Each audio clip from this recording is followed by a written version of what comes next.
All right, and welcome. I want to thank everyone for watching. This is a new little segment that's going to be on our YouTube, as you can see at the bottom of the screen. Dred the Stigma One-on-One. Uh, there is no one-on-one, or I guess I'm one and I'm the other one. But the premise of this little videos that the Dred the Stigma One-on-One is to have just regular people like yourself watching um, come on and discuss their mental health and hopefully take and bring some hope to others that are also suffering. Maybe one, to not be afraid to speak about your mental health. This day and age, it isn't, our young people, it's all about image. And if you have the image and people know that you have a mental illness, um, that causes a lot of stigma, that causes being out, or ousted, or whatever the word is. From your peers. It can happen. And I hope that with Dred the Stigma, the podcast, and these little videos, about 20, 30 minutes, will help open the eyes of people to say, it's okay to talk. I have a few people lined up to share their story and their message of hope, but I thought I would live by example. So I'm going to discuss, what I can remember of my life and possibly, where my mental illness came from. Um, there will be talk of self-harm and things of that nature. So trigger warning, because we do not want to, be a part of somebody hitting a low spot by listening to us, which again can happen. So I'll start. I grew up in Maryland, and I don't remember a lot of my childhood before the age of maybe 10 or so. Uh, I will start out with my mom. Oh, well, let me say this. I had a very loving mom. My dad was out of the picture. They divorced when I was 4. I didn't see him for a couple years, and then he got visitation. I started seeing him a little bit when I was 6. I'll come back to that because there was a pretty traumatic event that I think played a part in the development of how I see things, and maybe the reason why I've acted the way I have in the past. I spent a lot of time with my grandparents. I was very, very close to my grandparents, my mom's mom and dad. And again, very, very loving grandparents, your typical grandparents. My mom did drink a lot. There was always at my mom's house, some drinking going on, a lot of socializing with the neighbors, sitting outside, having some drinks. And that kind of grew on me too, because, I'd always love to, cook out, have people over, sit around with the neighbors, have some drinks, have some laughs. And so, like I said, my mom and my dad took and divorced when I was 4. There was a time that I was spending the night His wife at the time was a lady named Elaine. She had a daughter named Sherry, and it's amazing that I can, still remember these names, still see their faces so clearly, given that it was 45 years ago.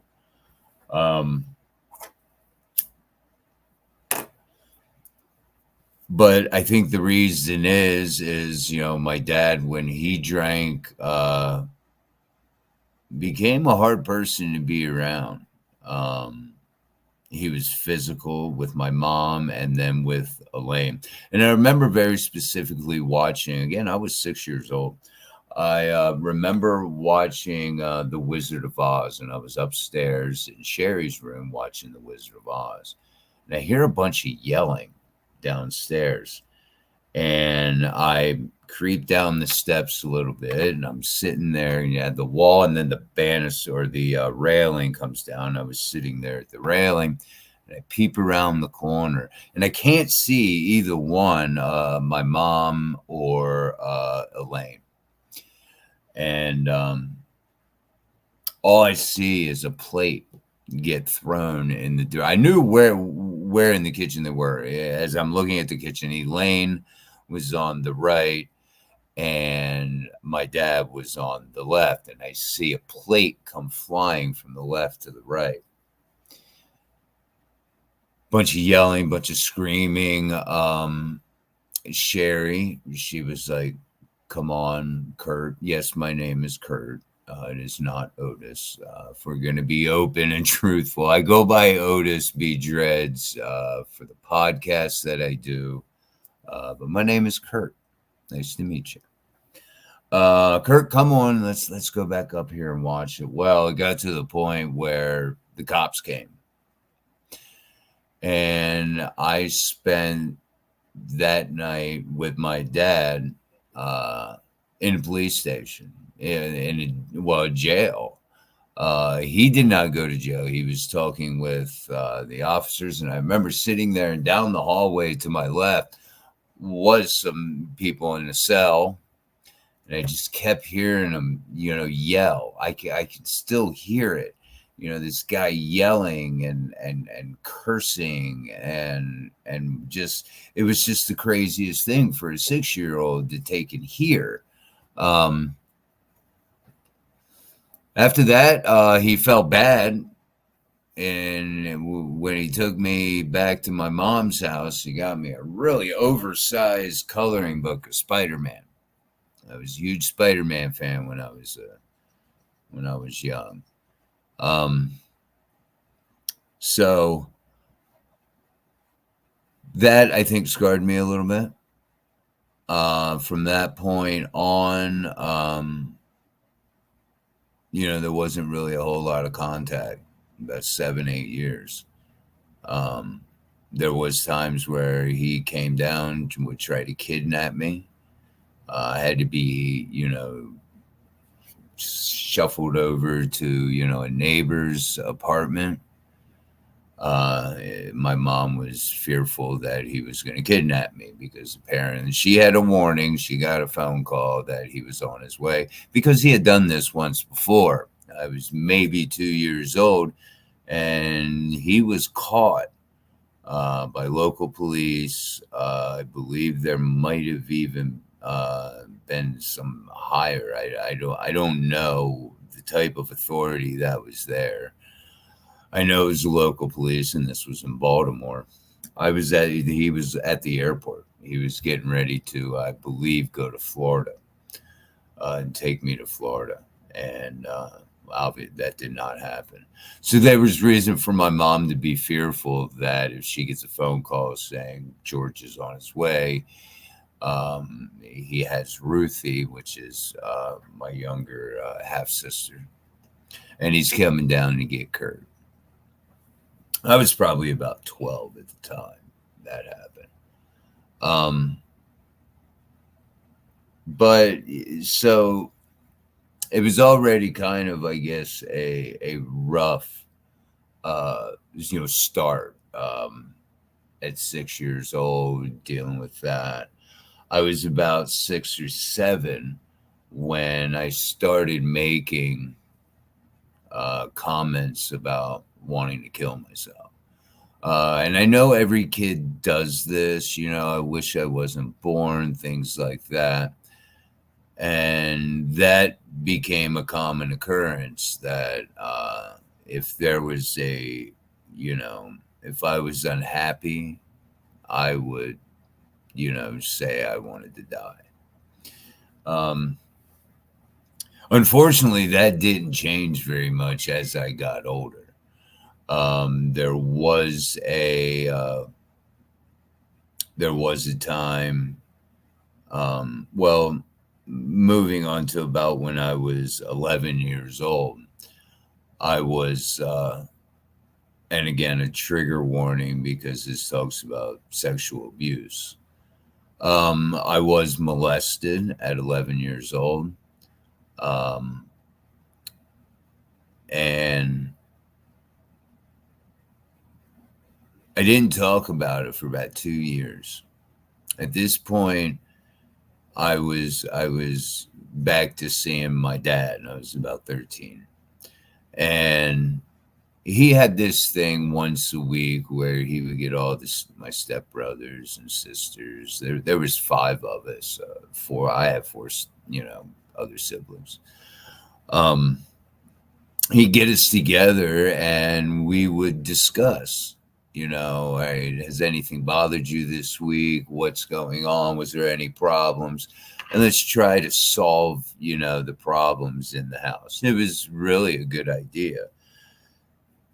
This was my time for me to come out. And I asked my dad, can we take a walk? And we took a walk, and I told him about what happened.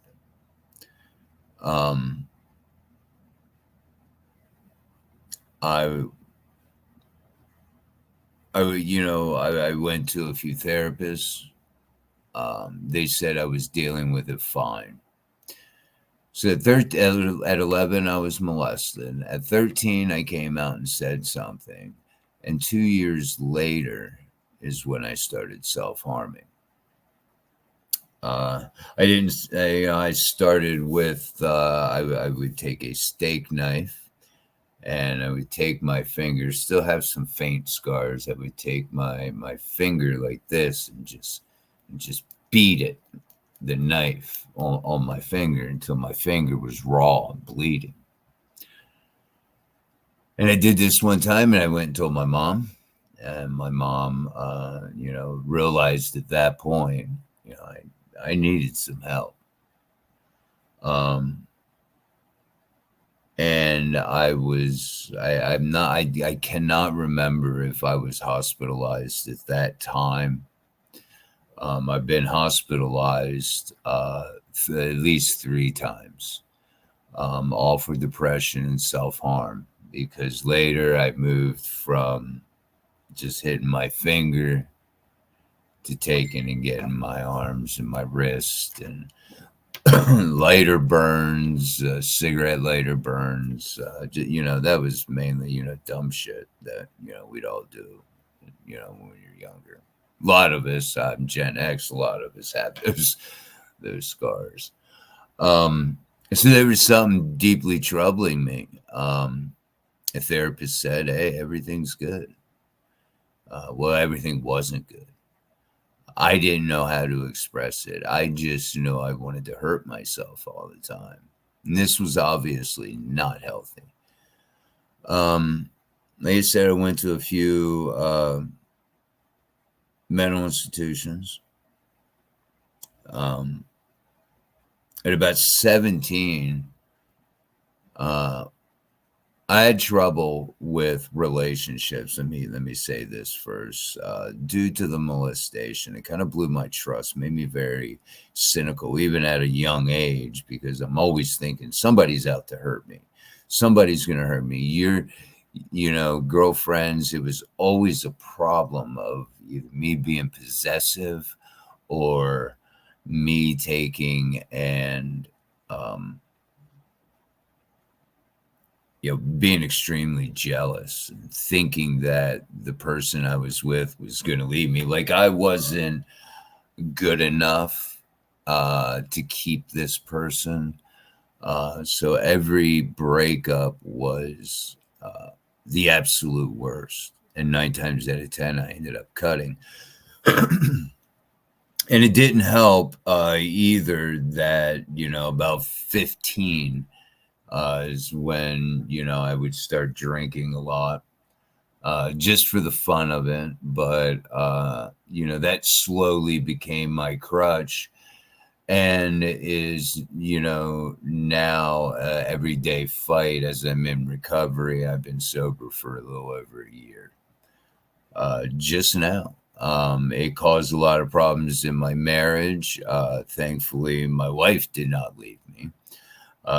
She had a lot of faith in the fact that deep down I was a good person, but maybe I'm getting ahead of myself a little bit. So the drinking continued. About 17, I started seeing another therapist, and a therapist that I really liked. And unfortunately, he was moving up to the board of mental health in that area, some kind of, board position. And he had to drop a lot of his patients, and I was one of them. Did not see really anybody else around that time. I ended up back in another institution. I kept drinking, and soon alcoholism. I was an alcoholic. I was doing very risky things, a lot of drugs.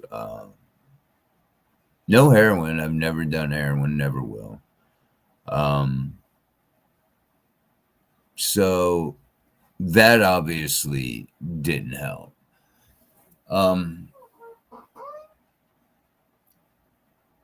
I guess that brings me, because this was an ongoing thing.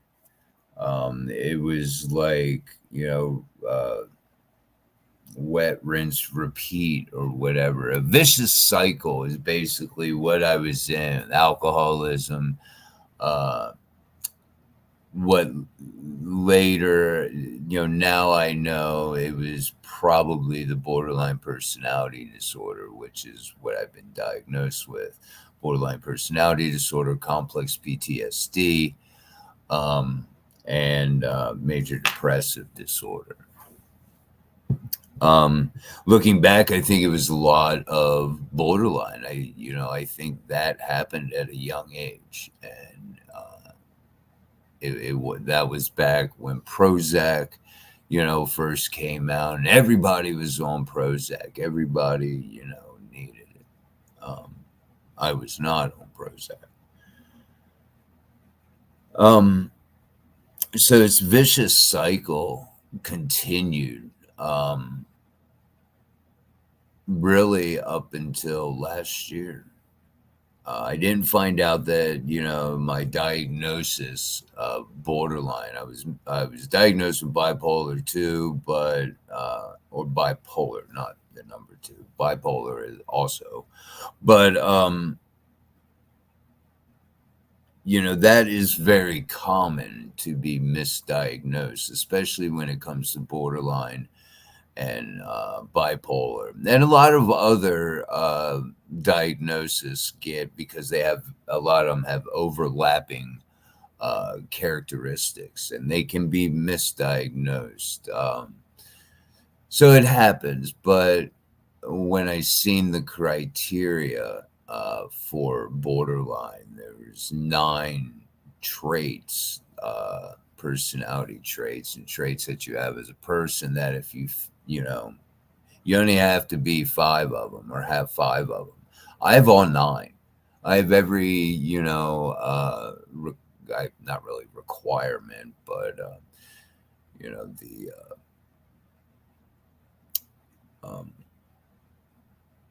the criteria, I guess, is the word I'm looking for.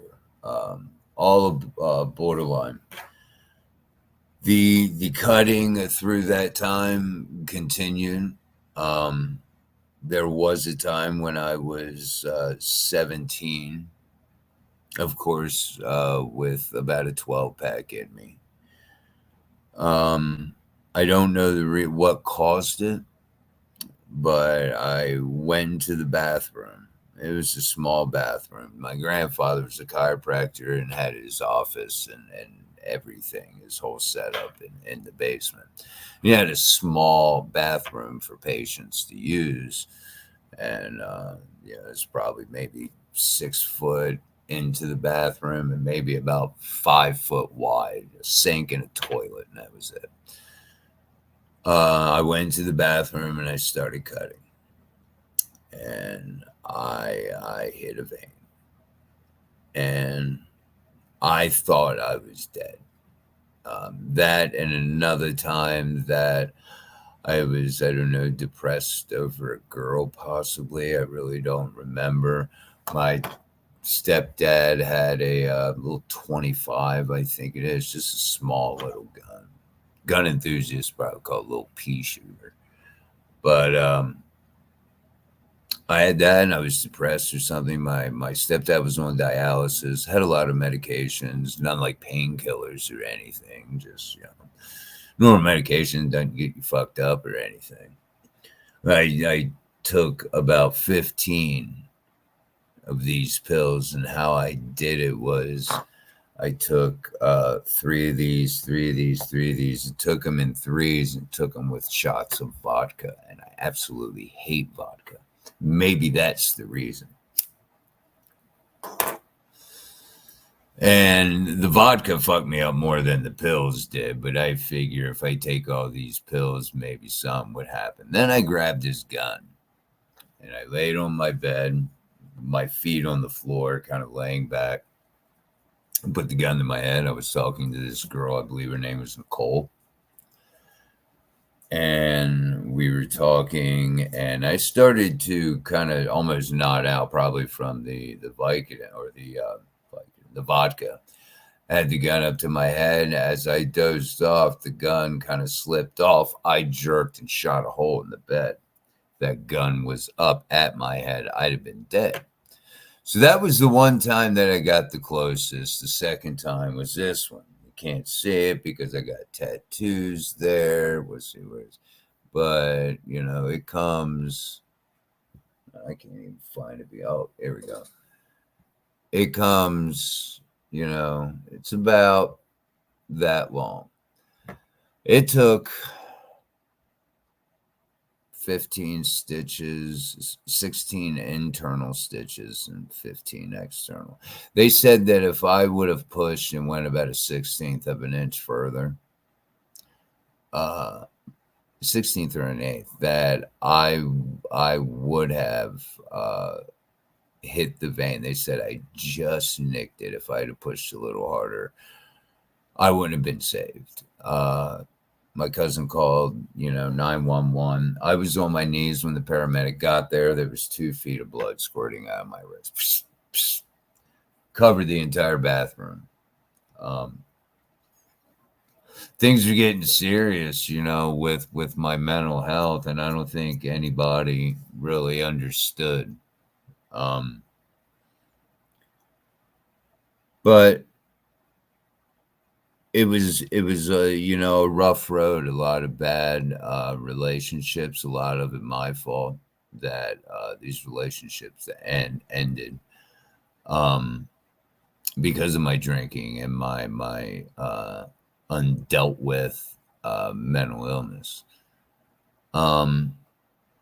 It only, I only started doing something and the ball started rolling to the point that I'm at now. I went to a few. I was diagnosed 26 with borderline. And I moving ahead, because it was a lot of the same stuff that was happening when I was younger and drinking and not taking care of my mental health. That happened after I got married. It got to the point where, talk of I'm going to leave you. You have to do something. I finally got to the point where I said, you know what, I need to go and check myself into a psych unit. I mean, that was last May. May 6th is my my sober date. And I had to. There was no ifs, ands, or buts about it. That started my journey. And I couldn't be happier that I took that step. And it's tough. And to those of you watching, that's going to be, one of the toughest steps you're going to make. I remember, calling or calling a therapist or whatever, and just stalling so long to hit that send button or call button. I'm glad that I did it. I am not cutting anymore. As I mentioned, I'm sober. I found the right medications that work for me, and anybody who's known me for a long time knows that I was strictly against medication. But now I'm on Lexapro and Lamictal, mood stabilizer, and an SSRI. That has helped. Not drinking has helped. The Lexapro has, very dangerous side effects and very dangerous outcomes health-wise if you drink on them. And now, that helped. I am a everyday cannabis user. That helped. And let's just say all of the horrible shit that I've told you about myself with my mental health, I want to end this like I want to end all the Dred the Stigma one-on-ones. And that's with a message of hope. And I want to give you that little message of hope from a personal example from over the past year. About a month or so before I checked myself in last year, right around March, I got a new job.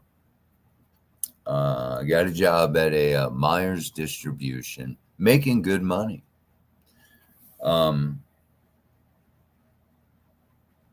And, we got a place. Of course, after I got out, we went and got a place a couple weeks later. Moved in there. There were some issues with the landlord and had to take him to court. We got a little settlement out of that because the landlord's a fucking douchebag. And now we're in the process of buying a house, which I thought would never be on the spectrum. I've acted in my first movie, Hellvirus Haunted Asylum of Horror. I've done voiceovers for a handful of films, Hellfire on the Run, Body Count. And now I have my first paying gig coming up. So within a year of me really focusing on my mental health, I've accomplished things that I thought were just way out of reach. Things started happening. I wasn't the person I was a year or two ago. And it all came from that phone call. It all came from me taking that step to get help.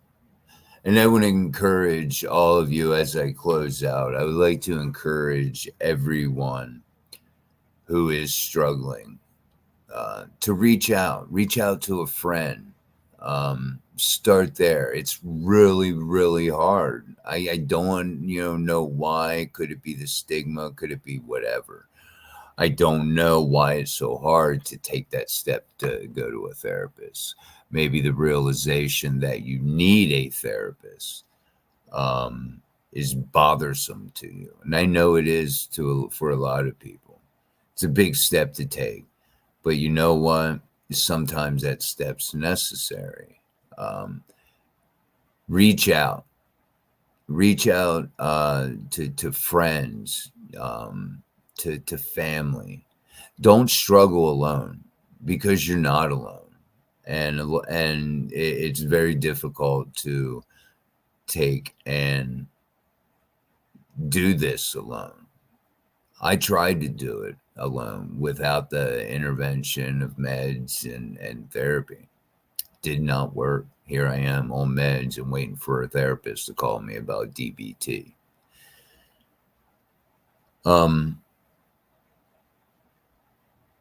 So with that being said, thank you guys for watching. I hope that this inspires you to not be ashamed of what you've become, even if you have gotten to a point, grown and now realize, hey, I'm sick. And I need help. Take that first step. Reach out to someone and know that you're not alone. Thank you guys. That felt good to get it off my chest. Not that it's been weighing on me, but I think about it a lot. And I want to thank you guys for watching, for listening. If you would like to be a part of Dred the Stigma one-on-one, and talk about your story and hopefully encourage others to maybe pay closer attention to their mental health, because it is just as important, if not maybe, probably just as important as your physical health, and we need to treat it as such. So with that, good night. Well, might be daytime, or have a good day or good night, whenever you're watching. And thank you. And remember, Dred the Stigma podcast every other Sunday. Lydia Manson and myself discuss mental health with a little bit of a twist. We have different ways of doing things. So I hope you tune in. And thanks again for watching. Take care of yourself. And I'll see you soon.